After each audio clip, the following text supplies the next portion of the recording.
और मैं मांग करता हूं इस गांव से, जो अब गांव पूरे देश का गांव है, राजनाथ सिंह जी, अगर आपके यहां सीआईडी के लोग हों तो मेरे दो मांगे हैं। एक तो डीसी सस्पेंड हो, ऐसे अधिकारी नहीं हमें चाहिए जो शहीद का अपमान करें। आज ना यहां जिले का डीसी है और ना जिले का एसपी है। भाई क्या मुख्यमंत्री ने कोई ऐसी नोटिफिकेशन जारी कर दी कि शहीद की 13वीं पर जिला का डीसी परिवार के साथ न बैठा हो? क्या बस एक ही दिन की जिम्मेवारी थी? ये अफसर शहीदों का अपमान करने से बाज आए। इस तरह की सरकारें शहीदों का अपमान करने से बाज आए। ये अपमान है। आज यहां डीसी एसपी सबसे आगे होने चाहिए थे। आज हरियाणा सरकार के मुख्यमंत्री की तरफ से उनका एक मंत्री यहां होना चाहिए था। सरकार भी कान खोलकर सुन ले, चंडीगढ़ बैठा मुख्यमंत्री, मुझे कोई बहम नहीं है। मेरे लिए शहीद जो है वो मेरे सर का ताज है। उसकी शहादत को रुलने नहीं दिया जाएगा, उसकी शहादत को औपचारिकता नहीं बनने दिया जाएगा, उसकी शहादत को फॉर्मेलिटी नहीं बनने दिया जाएगा, उसकी शहादत का अपमान करने वालों के साथ आमने सामने टकराव लिया जाएगा। देश के प्रधानमंत्री मोदी जी, आप देखिए आपके शहीदों के साथ क्या हो रहा है। आप देखिए राजनाथ सिंह जी, आपके शहीदों के साथ क्या हो रहा है। एक चेक दिया, एक फोटो खिंचवाई और सीएम साहब साफ, सीएम साहब का प्रशासन साफ। बड़ा मुझे वहां बैठ के मैं पूछ रहा था सुशील जी से कि क्या कोई डीसी एसपी यहां बैठे हैं? कह जी नहीं, उसी दिन आए थे जिस दिन सीएम साहब। आंख में भर लो पानी, जो शहीद हुए हैं उनकी जरा याद करो कुर्बानी।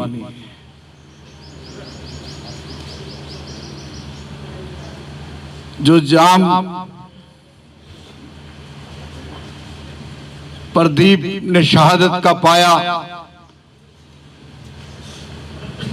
भारत की एकता और अखंडता की रक्षा के लिए, भारत के तिरंगे की रक्षा के लिए, उन शहीदों के सम्मान के लिए जिन्होंने इस झंडे को पाने के लिए, इस आजादी को पाने के लिए फांसी के फंदों को चूमा, अपनी शहादत दे दी। और आज ये जींद का जिला, जींद का शहीद नहीं, पूरे देश का शहीद, पूरे देश का बेटा बन गया। मैं उस मां को नमन करता हूं, राम स्नेही जी को, जिनकी कोख से प्रदीप ने जन्म लिया। मैं नमन करता हूं बलवान सिंह जी को, जिन्होंने एक ऐसा होनहार बच्चा इस देश को समर्पित किया।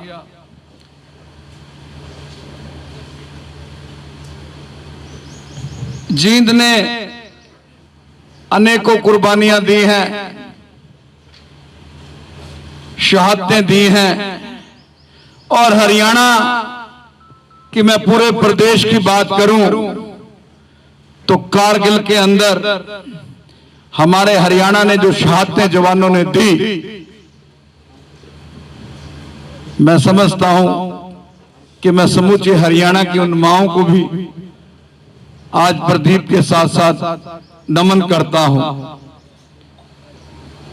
प्रिंसिपल साहब की मैं बात बड़े ध्यान से सुन रहा था। मैं अम्बाड़ा से आया हूं, आतंकवाद के खिलाफ लड़ता हूं। हिंदुस्तान में माइलेज लेने के लिए पॉलिटिकल रैलियां और रथ यात्राएं तो बहुत निकली होंगी बुजुर्गों, नौजवान साथियों, लेकिन मैंने आज से 24 साल पहले दिल्ली से जम्मू कश्मीर तक आतंकवाद को और पाकिस्तान को ललकारते हुए रथ यात्रा निकाली थी। इन कंधों पर हरियाणा का यही जवान, क्योंकि मैं उन दिनों बाहर था, जिसके पार्थिव शरीर को मैंने कंधा नहीं दिया, नहीं तो चाहे कोई जवान हो कैप्टन हो, मेजर हो, मैंने मन हल्का किया है कंधा देकर। मैंने इनको श्रद्धांजलि दी। जो मेरे भाई अमेरिका से आए हुए जो बोल रहे थे, बहुत अच्छा बोल रहे थे कि अपनी जिम्मेवारियां समझो। हमारे हरियाणा सरकार का प्रशासन देखो कितनी जिम्मेवारी समझ रहा है। आज ना यहां जिले का डीसी है और ना जिले का एसपी है। भाई क्या मुख्यमंत्री ने कोई ऐसी नोटिफिकेशन जारी कर दी कि शहीद की 13वीं पर जिला का डीसी परिवार के साथ न बैठा हो? क्या बस एक ही दिन की जिम्मेवारी थी? क्या एक ही दिन के लिए श्रद्धांजलि देनी थी? रोना आता है, खून के आंसू निकलते हैं। ऐसे अधिकारियों के खिलाफ मैं एंटी टेररिस्ट इंडिया की तरफ से कार्रवाई की मांग करता हूं। ये अफसर शहीदों का अपमान करने से बाज आए। इस तरह की सरकारें शहीदों का अपमान करने से बाज आए। ये अपमान है। आज यहां डीसी एसपी सबसे आगे होने चाहिए थे। आज हरियाणा सरकार के मुख्यमंत्री की तरफ से उनका एक मंत्री यहां होना चाहिए था। आपने एक चेक दे दिया, आपने एक नौकरी की बात कर दी। क्या आपकी ड्यूटी पूरी हो गई? चेक तो देना सेंट्रल गवर्नमेंट की पॉलिसी है, सरकारों की पॉलिसी है। इससे पहले की सरकारों ने भी दिए, चौटाला साहब ने दिए, बंसीलाल जी ने भी दिए, भजनलाल जी ने भी दिए, हुड्डा साहब ने भी दिए। ये राजनीति क्यों? आज उस मां का दुख जाके पूछो। वो मेरी पर्वतरोही बच्ची अजीत, मेरी बेटी जैसी, बड़ी अच्छी बात करके गई कि इनको भूलना मत, इनकी एक फोटो अपने घर में लगा के रखना। ये दिल से निकलती हैं बातें, और जो दिल से निकलती हैं बातें वही श्रद्धांजलि होती है। मेरे घर में कोई फौज में नहीं है, लेकिन मैंने 28 साल का एक भाई खोया है, 40 साल का एक भाई खोया है, 49 साल की मां खोई है। जिस तन लागे सो तन जाने। प्रदीप ने शहादत दी, सर्वोच्च शहादत दी। हमें गर्व है, इलाके को गर्व है, प्रदेश को गर्व है, प्रदेश के हर वर्ग को गर्व है। लेकिन जो मां का दिल है, एक ही बच्चा उसका वही देश के लिए समर्पित हो जाए, उस मां के लिए गर्व की बात तो है। लेकिन उसके अंदर की पीड़ा वो मां जानती है या बलवान सिंह जी जानते हैं। लेकिन ये शहादत बहुत बड़ी शहादत है। मैं इस शहादत को नमन करता हूं, प्रणाम करता हूं, और मैं एक अपील करता हूं। आज अगर मेरी बात राजनाथ सिंह जी सुन रहे हो, मैंने राजनाथ सिंह जी से टाइम मांगा है। मैं इसके लिए अब सड़कों पर उतरने की तैयारी में हूं। मैंने अनेक कारगिल शहीदों को पेट्रोल पंप और गैस की एजेंसियां दिलवाने का काम किया कारगिल के युद्ध में के दौरान। लखनऊ में एक अजीज बच्चा कैप्टन अंशुमन शहीद हो गया। वो हमारी बेटी जो उसकी पत्नी थी वो चली गई। मैं उसके ऊपर कोई टिप्पणी नहीं करूंगा। उसकी भी तकलीफ उतनी है जितनी शहीद के मां बाप की है। लेकिन आने वाले समय में केंद्र सरकार से यह सुनिश्चित करवा कर लाएंगे कि शहीद की पत्नी को भी और शहीद के परिवार को भी, मां बाप को भी पूरी पेंशन का अधिकार, और 1 करोड़ रुपए की राशि जहां पत्नी के अकाउंट में जाए, वहीं 1 करोड़ की राशि शहीद के मां बाप के अकाउंट में भी जाए। इस बच्चे के बाद कौन है उनका? मैंने ऐसे ऐसे शहीदों के घर देखे जहां पे उनकी शहादत के 6 महीने के बाद मैंने जाकर पूछा, कोई आया था पूछने कहा जी बस आप ही आए। भूल जाते हैं लोग, जैसे हम शमशान घाट में जाके बात करते हैं कि अंत तो यही है, यही सब कुछ खत्म होना है। लेकिन मैं बड़ी जिम्मेवारी से, जींद का बड़ा नाता है महाभारत की धरती से, मैं इस धरती से संकल्प लेकर जा रहा हूं कि जहां बलवान सिंह जी को मेरी जरूरत पड़ेगी, तन से, मन से, धन से मैं समर्पित रहूंगा। और मैं मांग करता हूं इस गांव से, जो अब गांव पूरे देश का गांव है, राजनाथ सिंह जी अगर आपके यहां सीआईडी के लोग हों तो मेरे दो मांगे हैं, एक तो डीसी सस्पेंड हो।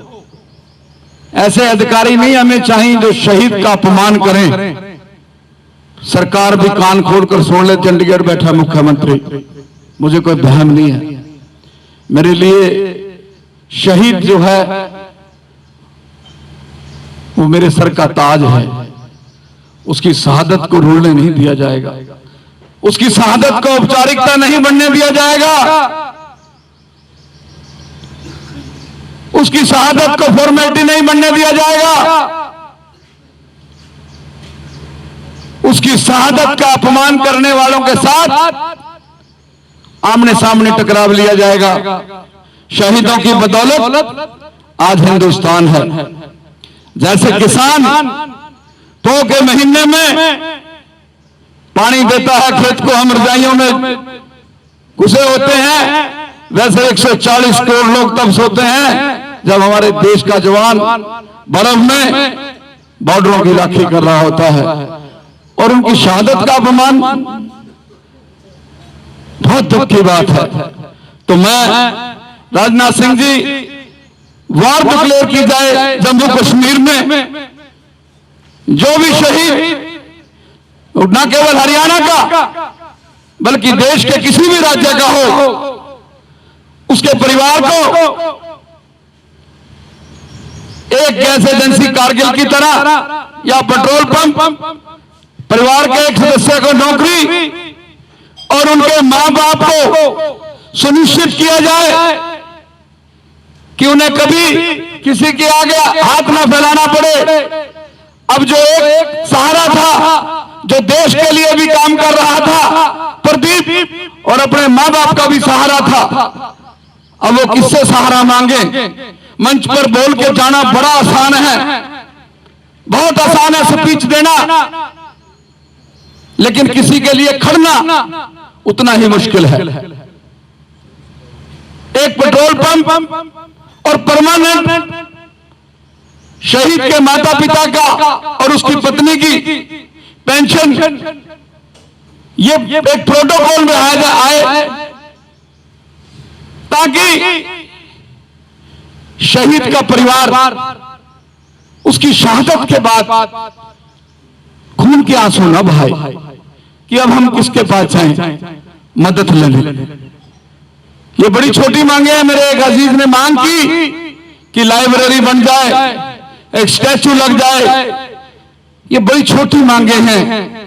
मैं तो कहता हूं कि हरियाणा का हर गांव जहां का शहीद हुआ है, उस गांव को सरकार गोद ले, न केवल राज्य सरकार, सेंट्रल सरकार, क्योंकि हमारे देश की सेना राज्य सरकार के अधीन काम नहीं करती। हमारे देश की सेना सेंट्रल सरकार के अधीन काम करती है। देश के प्रधानमंत्री मोदी जी, आप देखिए आपके शहीदों के साथ क्या हो रहा है। आप देखिए राजनाथ सिंह जी, आपके शहीदों के साथ क्या हो रहा है। एक चेक दिया, एक फोटो खिंचवाई और सीएम साहब साफ, सीएम साहब का प्रशासन साफ। बड़ा मुझे वहां बैठ के मैं पूछ रहा था सुशील जी से कि क्या कोई डीसीएसपी यहां बैठे हैं? कहा जी नहीं, उसी दिन आए थे जिस दिन सीएम साहब आए। जिन अफसरों के पास आज 13वीं वाले दिन, भाई अगर इनके अपने घर दुख तकलीफ हो जाए फिर उस दिन सीएम के प्रोग्राम में जाएंगे या 13वीं में जाएंगे? शहीद का दर्द और शहीद की 13वीं निजी नहीं है। अब बलवान सिंह जी के बेटे की 13वीं नहीं है ये हिंदुस्तान के प्रदीप नैन की शहादत का 13वीं है, जिसमें हर व्यक्ति की कितनी हाजिरी है, रोना आता है मुझे। आज पूरा जीत यहां होना चाहिए था, ताकि देश का हर परिवार ये समझे कि मेरे साथ इलाका खड़ा है, मेरे साथ मेरा जिला खड़ा है।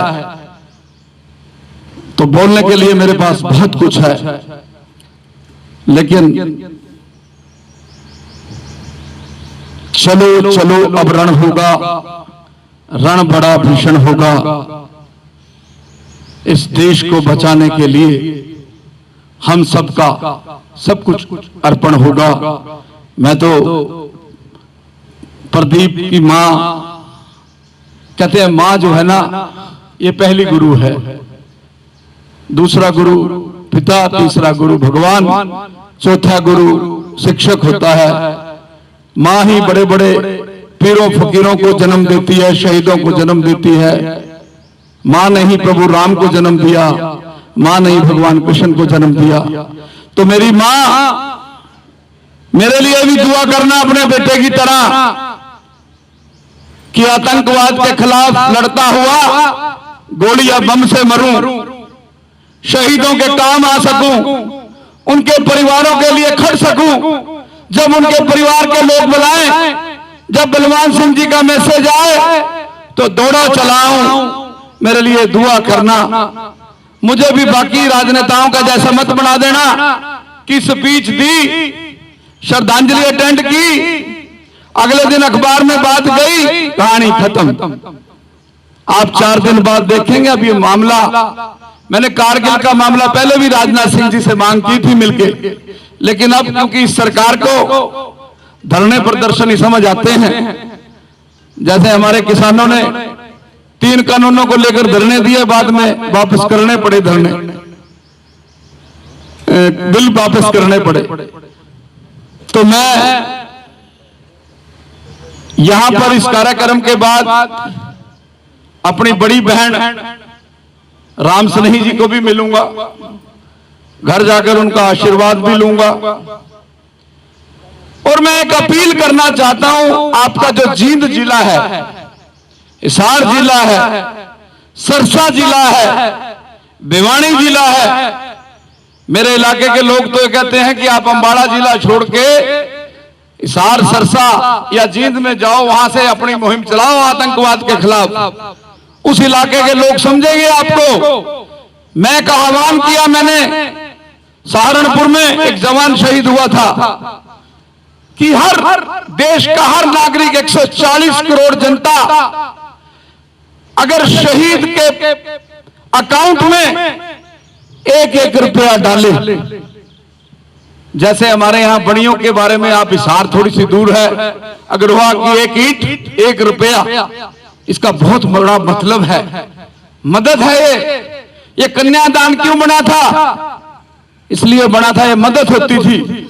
अगर देश के 140 करोड़ लोग 1-1 रुपया दें तो शहीद के परिवार को 140 करोड़ रुपए की मदद मिलेगी, और देश का हर दूसरा व्यक्ति ये कहेगा कि मेरा बेटा सेना में जाकर पाकिस्तान के आतंकवादियों के दुश्मनों के दांत खट्टे करे, उनको मौत के मुंह में भेजे। और मैं वहीं भारत के प्रधानमंत्री जी, बहुत हो गया पिछले 5 दिन से जिस तरह लगातार जम्मू कश्मीर में शहादतों का दौर चल रहा है, पिछले 5 दिन से जिस तरह माओ के बेटे उनसे बिछड़ रहे हैं सदा के लिए, उसको रोकिए और पाकिस्तान के खिलाफ आबार पार की जंग लड़िए। राजनीतिक जंग नहीं होनी चाहिए, आर पार की जंग होनी चाहिए। जिसका जो फायदा होता हो, नुकसान होता हो जाए, लेकिन एक बार पाकिस्तान को पता चल जाए कि भारत के साथ, भारत की तरफ देखने का असर, नुकसान क्या होता है, कैसा डर पैदा करके मोदी जी दिखाएं, ना कि प्रदीप नैन जैसे हमारे बच्चों को शहादत का जाम पीने में। अंत में मैं आप सबका दोनों हाथ जोड़कर आभार व्यक्त करता हूं। आपने मुझे सुना। इलाके का कोई भी आदमी, गांव का कोई भी आदमी जब अम्बाड़ा की तरफ आए तो मेरा एक दरवाजा है, वहां टाइम मत देखना, खाने का हो, सोने का हो, पीने का हो, मेरा घर आपका घर है। मुझे बड़ा अच्छा लगेगा जब इस गांव का, प्रदीप नैन के गांव का कोई आदमी आएगा और कहेगा कि मैं प्रदीप नैन के गांव का हूं, तो मुझे लगेगा मेरा बाप है, मेरा भाई है, मेरा ताऊ है, मेरा चाचा है, मेरा अपना है। तब जाकर सच्ची श्रद्धांजलि मेरी मानी जाए, अन्यथा मैं भी फिर जो है व्यर्थ की बात कर रहा हूं। और मैं बहुत जल्द इस जंग का ऐलान कर रहा हूं आर पार। आप मेरी, जब भी मैं आपकी मदद मांगूंगा, मैं सुशील नैन जी के माध्यम से आप तक अपनी बात पहुंचाऊंगा। और मैं एक बार फिर प्रदीप नैन की शहादत को सलाम करता हूं, इस इलाके को सलाम करता हूं और मांग करता हूं हरियाणा के मुख्यमंत्री से कि एक चंडीगढ़ में जो हरियाणा की राजधानी है वहां एक मेमोरियल बनाया जाए। उसमें चाहे 65 के, चाहे 71 के, चाहे कारगिल के, चाहे पार्लियामेंट अटैक के, हरियाणा के जितने भी शहीद हैं उन सब की जो मेमोरियल है वो चंडीगढ़ में बनाया जाए। कोई भी उसको, देश का आदमी देखना चाहे उस मेमोरियल को जाकर देखकर अपने शहीदों के और हमारी देश की युवा पीढ़ी को भी पता चले। और इन शहीदों का, हरियाणा के जितने शहीद हों उनकी एक किताब हरियाणा के स्कूलों में लगाई जाए कि हमारे युवा बच्चों को पता चले कि कितने हमारे जवान 20-20 साल के, 22-22 साल के, 23-23 साल के इस देश के लिए, इस भारत की एकता और अखंडता के लिए शहीद हो गए। मैं अंत में सलाम करता हूं। मैं एक नारा दूंगा, शहीद प्रदीप नैन अमर रहे। आप कहेंगे अमर रहे, अमर रहे। शहीद प्रदीप नैन अमर रहे, शहीद प्रदीप नैन अमर रहे। भारत माता की, भारत माता की, पाकिस्तान मुर्दाबाद। जय हिंद, जय भारत, जय जाजनवाला। अगर कोई बोलते हुए कोई इलाके को लगे कोई ऐसी बात कर गया हूं तो कान पकड़ के अपने बुजुर्गों के, बड़ों के सामने माफी मांगता हूं। और हमेशा मेरी मुहिम आतंकवाद के खिलाफ और राष्ट्र की प्रति समर्पित रहेगी। धन्यवाद। जय जवान, जय किसान।